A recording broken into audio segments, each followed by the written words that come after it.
In the sacred pages of the scripture, tales of hope, sacrifice and redemption coexist with those less spoken of, stories of various evils, like violence and betrayal, revealing the dark side of the Bible.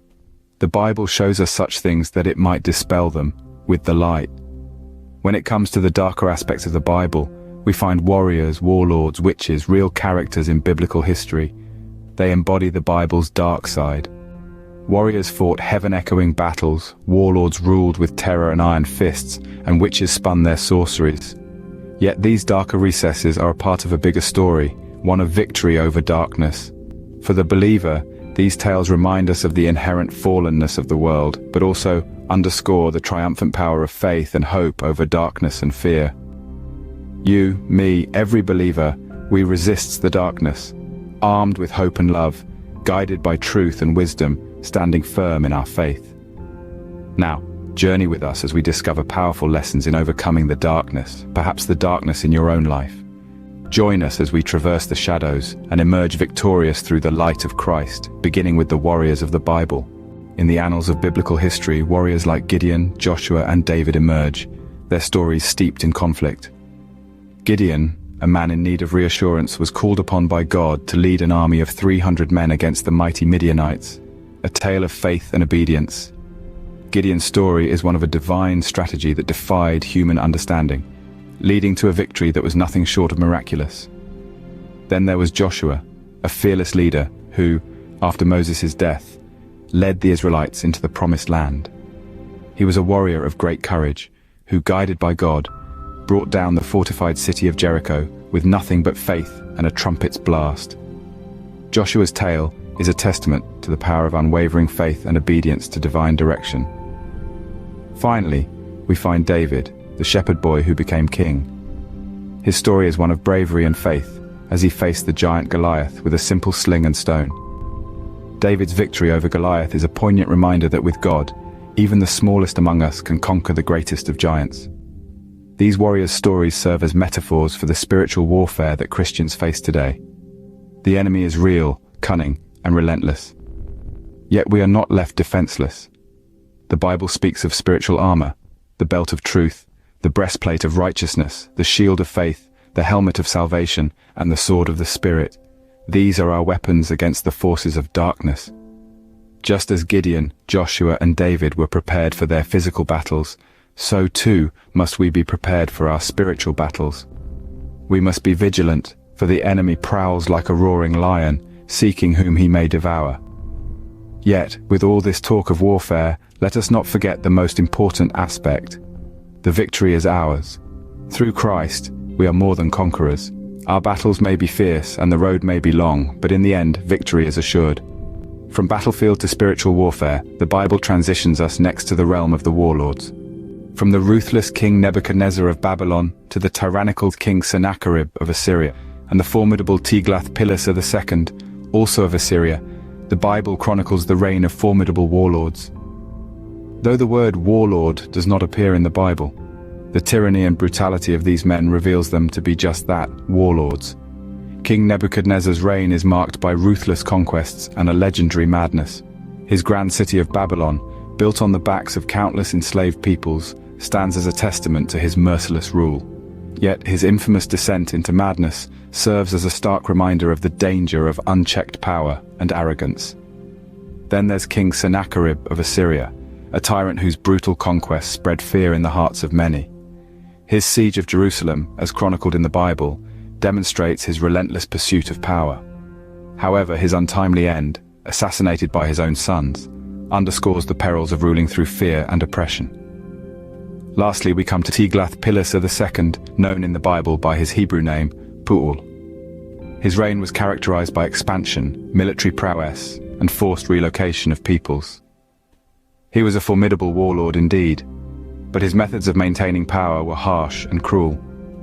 These warlords, with their fierce armies and ruthless tactics, are a stark contrast to the message of peace and hope preached by Jesus Christ and the Apostle Paul. Jesus, referred to as the Prince of Peace, taught his followers to turn the other cheek, to love their enemies. Paul, once a persecutor of Christians, transformed into one of the most influential figures in the early Christian church, advocating for unity, patience, and peace among believers. These examples serve to remind us that, while the Bible does recount tales of warlords and warriors, it also offers a different path. A path of peace, of hope, of mercy, and of grace. It teaches us that power can be found not only in physical force or military might, but in compassion, understanding, and forgiveness.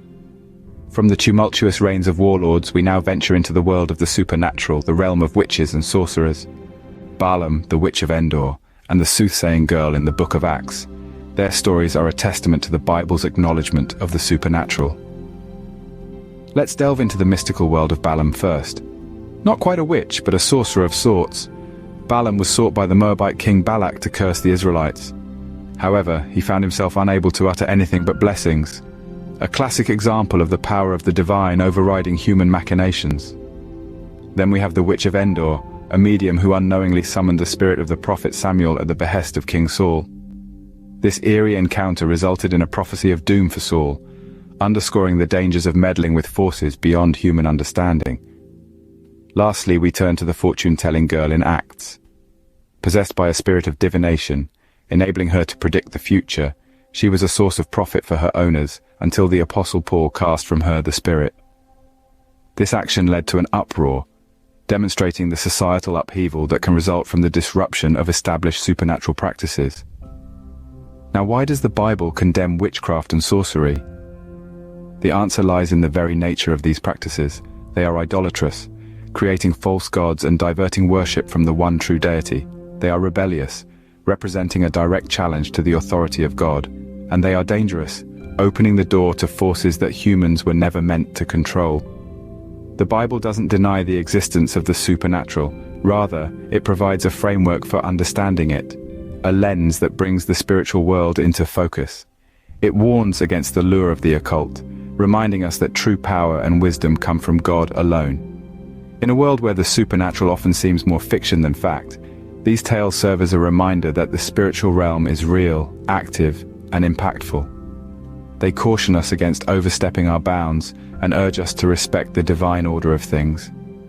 Having traversed the path of warriors, warlords, and witches, we come to what is most essential, what this means for the believer in Jesus Christ. The dark side of the Bible, exemplified by warriors, warlords, and witches, holds significant implications for believers. This dark side, heavy with tales of violence, betrayal, and injustice, is not to be shunned or feared. On the contrary, it serves as a reminder of the complex tapestry of human nature and the divine narrative that runs through it all.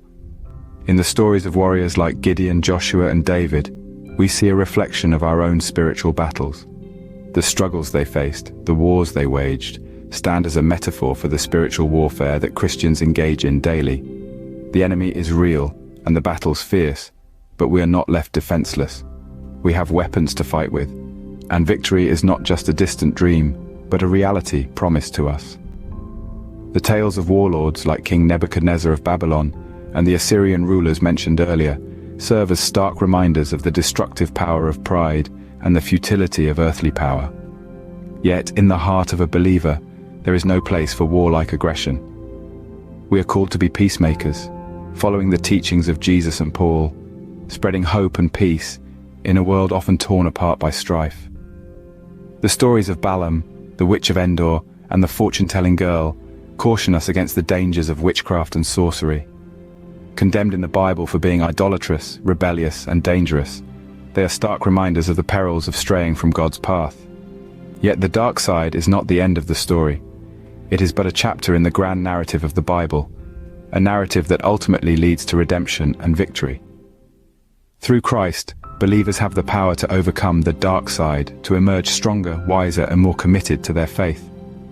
In the grand narrative of the Bible, the dark side serves as a testament to the enduring power of faith, hope, and redemption.